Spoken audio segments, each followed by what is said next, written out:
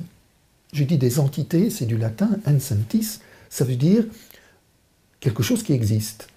Alors nous, disons globalement, dans notre tradition à nous, on parlera des démons. Ce sont des esprits intelligents, en capacité de réfléchir, de vouloir et de travailler avec l'homme, d'interpeller l'homme, même si ce n'est pas comme nous parlons ici. Et donc nous voyons que toutes les traditions chrétiennes ou autres mettent en garde contre toute forme d'alliance, de collaboration avec ces fameuses entités. Et c'est là où justement l'occulte, le travail dans l'occultisme ou la magie devient dangereuse. Non pas en raison des énergies, mais en raison de la collaboration. Vous savez, je peux remonter à saint Augustin sur cette analyse du pouvoir de couper le feu. Au moyen d'une formule que l'on prononce, on parvient à supprimer les effets d'une brûlure. La sensation, la douleur disparaît, mais la plaie aussi va disparaître. Mais comment l'homme peut-il avoir un tel pouvoir? Augustin dit déjà, ce n'est pas le fait que vous disiez cette formule, vous n'êtes pas le Dieu créateur, votre parole n'est pas créatrice. D'autres disent, mais c'est une prière, c'est faux, on prie le feu. Mais s'adresser au feu, c'est pas s'adresser à Dieu. Mais c'est même pas ça qui est important. Guérir instantanément une blessure du feu, c'est impossible. L'esprit peut le faire en travaillant sur le plan occulte. Je ne parle pas de l'Esprit Saint, je parle des esprits, des démons. Donc en prononçant cette parole, vous faites signe à l'esprit, vous lui demandez d'intervenir. Du coup, vous avez compris que si je vous donne cette formule et que vous la dites, ça ne marchera pas. Parce que vous n'êtes pas en alliance avec l'esprit. Par contre, si votre grand-mère vous dit « Écoute, j'ai le pouvoir de couper le feu, je vieillis, est-ce que tu l'acceptes ?» Et que vous dites « Oui, grand-mère, oui, je vais faire du bien. » Cela suffit. Vous avez accepté le, entre guillemets, don. Vous acceptez le pouvoir. C'est-à-dire que l'esprit vous reconnaît. Et désormais, alors qu'il y a 5 minutes, quand vous disiez la formule ne marchait pas, maintenant que vous l'avez reçue de votre grand-mère, vous avez reçu, vous êtes mis dans une tradition. Maintenant, ça marche. Vous voyez bien que ce n'est pas la formule en soi. C'est simplement, il faut s'inscrire dans une lignée initiatique. C'est une initiation implicite dans le consentement à recevoir le pouvoir.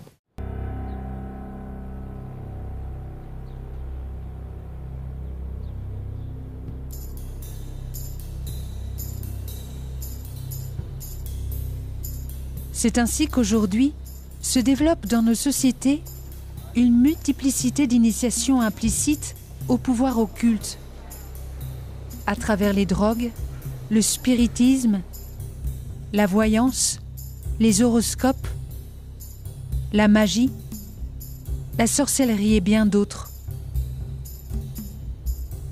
De telles propositions sont séduisantes, fascinantes devant le pouvoir qu'elles proposent, se rendre maître de Dieu et des autres. Mais la Bible, l'Église condamne toutes ces pratiques occultes qui sont contraires au respect de Dieu et de la vocation de l'homme.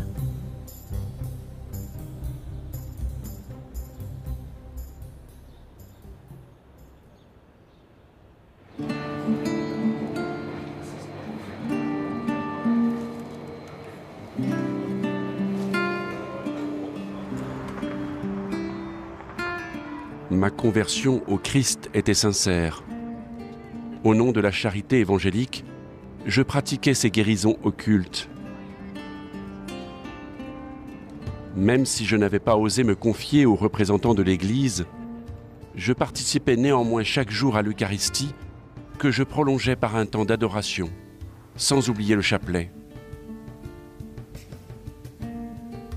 Ce n'est que progressivement que j'ai pris conscience d'une aliénation subtile suite à ce travail avec ces entités. Surtout qu'un jour, elles se sont manifestées. C'est un des moments qu'on n'oublie pas facilement.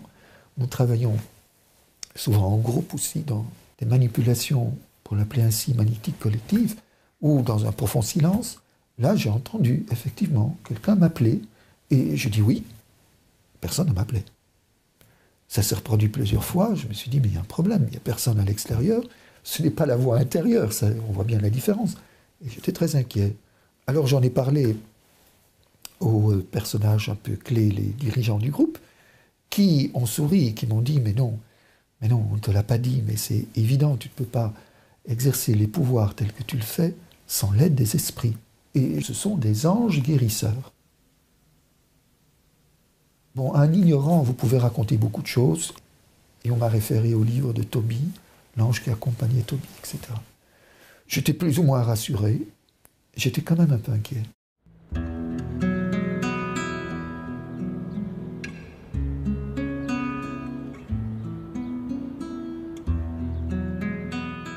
J'ai continué à exercer avec l'aide de ces soi-disant anges guérisseurs. Jusqu'au jour où je me trouve en déplacement dans la région parisienne, en France. Et là, comme chaque jour, j'assiste à une Eucharistie le midi.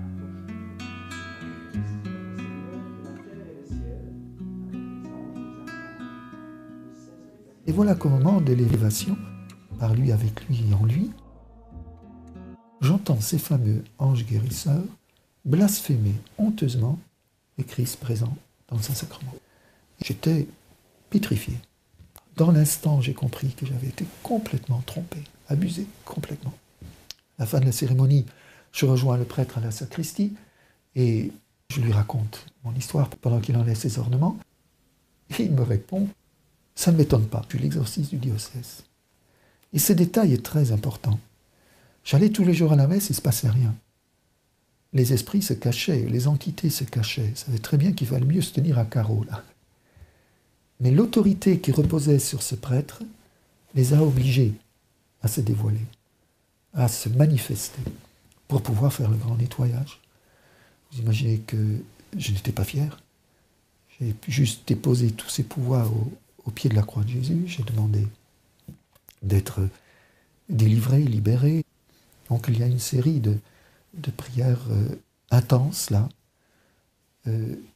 Et puis surtout une longue période de convalescence aussi, qui ont été très importantes.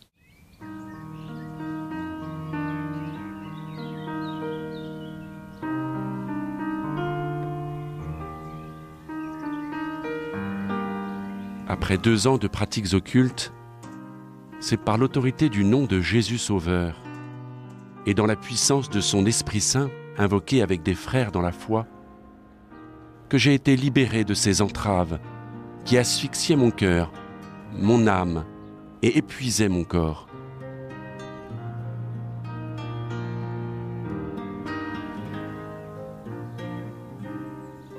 Malgré tous ces égarements, l'appel au sacerdoce mûrissait dans mon cœur depuis mon retour des Indes. Je décidai cette fois de m'en ouvrir à l'Église et de prendre le temps nécessaire pour relire et comprendre toute mon histoire à la lumière de l'Évangile.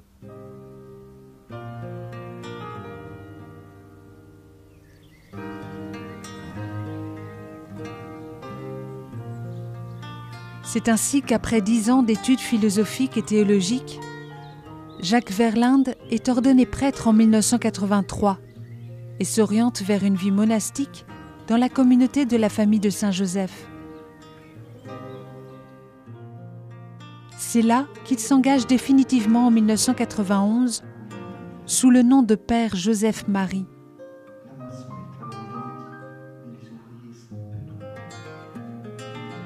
Après 20 ans de silence et de travail sur son histoire, il témoigne aujourd'hui de l'œuvre de Dieu dans sa vie, à travers le monde entier.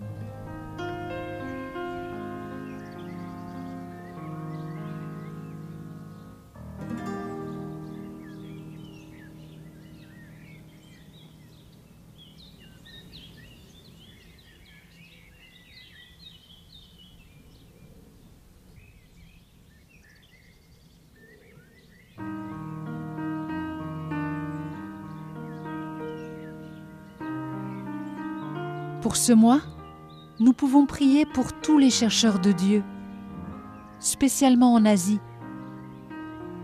Que Jésus vienne à leur rencontre.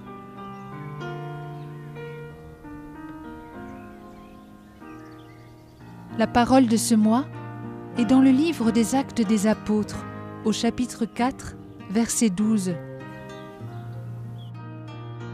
Il n'y a pas sous le ciel d'autre nom donné aux hommes que celui de Jésus, par lequel nous devons être sauvés.